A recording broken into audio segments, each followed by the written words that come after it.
हिंटकेफक murders, Germany का सबसे रहस्यमयी हत्याकांड। एपिसोड 1। खून से सने खेत। 1922 का वह वसंत ऋतु जर्मनी के एक छोटे से गांव को कभी न भूलने वाला डर और रहस्य देने वाला था। ये कहानी है हिंटकेफक फार्म की, जो म्यूनिख से लगभग 70 किलोमीटर दूर स्थित था। यहाँ रहने वाला ग्रुबर परिवार एक साधारण किसान परिवार था, लेकिन इस परिवार के साथ जो हुआ वह आज तक जर्मनी की सबसे भयानक और अनसुलझी हत्याओं में से एक माना जाता है। रहस्यमयी घटनाओं की शुरुआत। मार्च 1922 के महीने में एंड्रियास ग्रुबर, जो इस फार्म के मुखिया थे, ने कुछ अजीब घटनाओं को महसूस किया। उन्होंने देखा कि बर्फ पर कुछ अजनबी पैरों के निशान उनके खेत की ओर आते थे, लेकिन वापस जाने के कोई निशान नहीं थे। उन्हें घर में अजीब आवाजें सुनाई देती थीं, जैसे कि कोई अटारी एटिक में चल रहा हो। उनके नौकरों ने भी इन घटनाओं की सूचना दी और डर की वजह से नौकरी छोड़ दी। विक्टोरिया गैब्रियल, एंड्रियास की बेटी, ने गांव में एक चर्च में जाकर कहा कि उन्हें ऐसा लगता है कि कोई उन्हें देख रहा है और उनका पीछा कर रहा है। रात को कई बार ऐसा हुआ कि दरवाजा खुला मिला, जबकि परिवार ने उसे बंद किया था। परिवार की गायों को किसी ने दूध पिलाया था, लेकिन घर के किसी भी सदस्य ने ऐसा नहीं किया था। लेकिन एंड्रियास ग्रुबर को लगा कि यह बस एक संयोग है और उन्होंने इस पर ज्यादा ध्यान नहीं दिया। हत्या की रात 31 मार्च 1922। इस रात ग्रुबर परिवार अपने रोजमर्रा के कामों में व्यस्त था। इस परिवार में 6 लोग थे। एंड्रियास ग्रुबर 63 वर्ष, परिवार का मुखिया।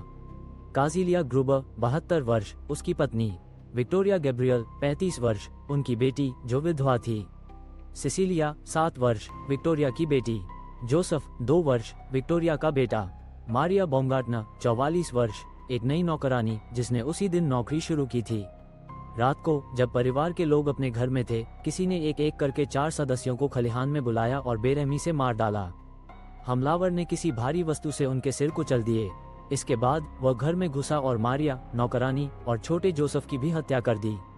अगली सुबह गांव के लोग इस फार्म पर आए, लेकिन वहां एक अजीब सी शांति थी। जब वे घर के अंदर गए तो उन्होंने जो देखा वह कल्पना से भी परे था। खौफनाक दृश्य। जब पुलिस पहुंची तो उन्होंने पूरे फार्म की तलाशी ली और यह पाया कि 4 शव खलिहान में एक दूसरे के ऊपर रखे थे। उनके सिर बुरी तरह कुचल दिए गए थे। नौकरानी का शव उसके कमरे में पड़ा था, जैसे वो सोने जा रही हो। छोटे जोसेफ का शव पालने में पड़ा था, लेकिन उसके चेहरे पर कोई भाव नहीं था, मानो उसने हत्यारे को देखा हो।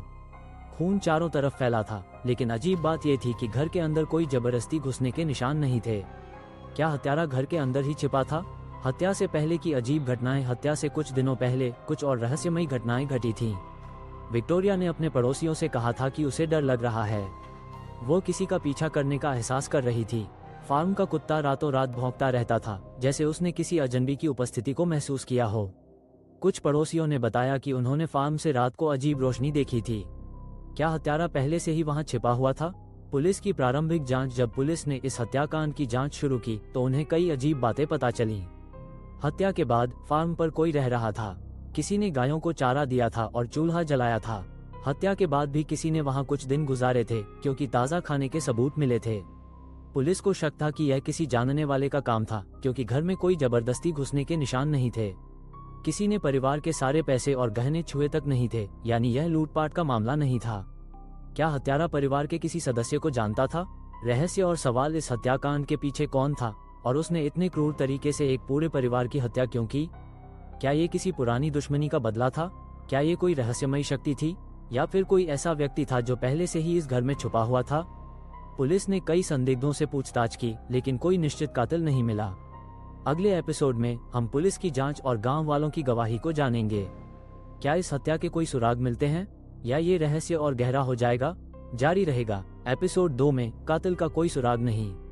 हिंटकेफक मर्डर्स, जर्मनी का सबसे रहस्यमयी हत्याकांड। एपिसोड 2, कातिल का कोई सुराग नहीं। 1 अप्रैल 1922 की सुबह जब गांव वालों ने हिंटकेफक फार्म पर कदम रखा तो वे उस दृश्य को देखकर सन्न रह गए। पुलिस को बुलाया गया और इस हत्याकांड की जांच शुरू हुई। लेकिन जैसे जैसे समय बीतता गया, इस मामले के रहस्य और गहराते चले गए। पुलिस की शुरुआती जांच। पुलिस म्यूनिख से जांच करने के लिए आए और उन्होंने सबसे पहले घटनास्थल का निरीक्षण किया। हत्या के तरीके। सभी शवों को बुरी तरह कुचला गया था। ऐसा लग रहा था कि हत्यारा बहुत गुस्से में था। हत्या के हथियार की खोज। पुलिस को कोई हथियार नहीं मिला, लेकिन शवों की चोटों से अनुमान लगाया गया कि यह कोई भारी वस्तु थी, जैसे कि कुल्हाड़ी या कुदाल। कोई लूटपाट नहीं। घर के अंदर नकदी और कीमती सामान जस के तस रखे थे, जिससे ये स्पष्ट था कि यह डकैती का मामला नहीं था।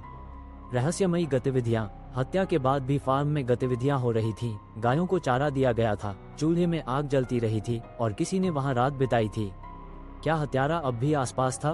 क्या वो पहले से ही इस फार्म में छिपा हुआ था? गवाहों के बयान। गांव के कुछ लोगों ने पुलिस को ऐसी जानकारियां दी जो इस मामले को और रहस्यमयी बनाती हैं। 1.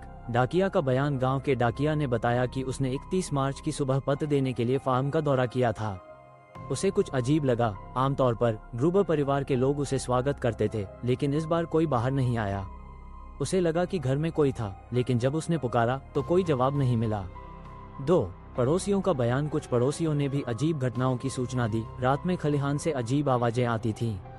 एक अनजान व्यक्ति को फार्म के आसपास घूमते हुए देखा गया था, लेकिन उसकी पहचान कोई नहीं कर सका। एक दिन पहले किसी ने जंगल से फार्म की ओर जाते हुए धुएं के गुबार देखे थे। 3. चर्च के पादरी का बयान। विक्टोरिया गैब्रियल, जो इस परिवार की बेटी थी, कुछ दिनों पहले चर्च गई थी। पादरी ने बताया कि उसने उसे बेहद डरी हुई हालत में देखा था। विक्टोरिया ने कहा था, मुझे लगता है कि कोई हमें देख रहा है, कोई हमारी हर हरकत पर नजर रख रहा है। उसने ये भी बताया था कि रात में उसे किसी की परछाई दिखी थी, लेकिन जब उसने बाहर जाकर देखा तो कोई नहीं था। इन बयानों ने पुलिस को चौंका दिया। क्या ये किसी जानी पहचानी साजिश का हिस्सा था?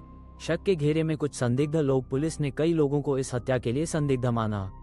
1. कार्ल गैब्रियल, विक्टोरिया का पति।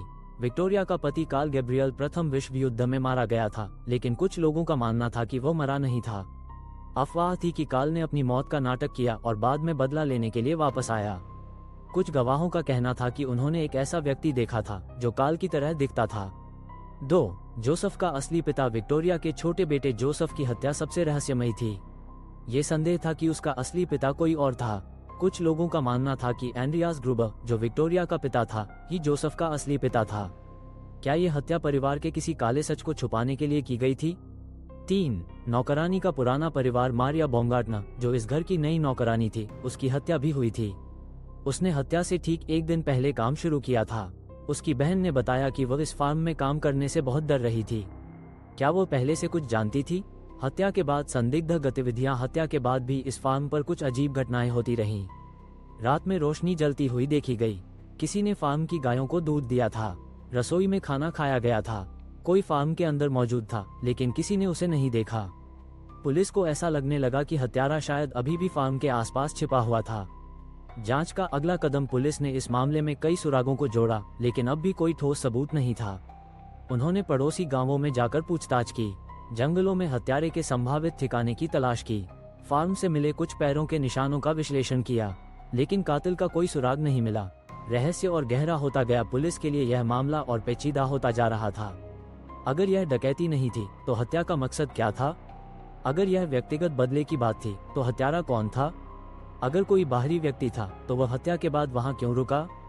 इस हत्याकांड ने पूरे जर्मनी को हिलाकर रख दिया। ये सिर्फ एक साधारण हत्या नहीं थी, बल्कि एक ऐसा रहस्य था जो कभी सुलझ नहीं पाया। अगले एपिसोड में हम देखेंगे कि पुलिस ने किन और नए सबूतों की खोज की। क्या वे कातिल के और करीब पहुंच पाएंगे, या यह मामला और उलझ जाएगा? जारी रहेगा एपिसोड 3 में नई खोज और नए संदेह।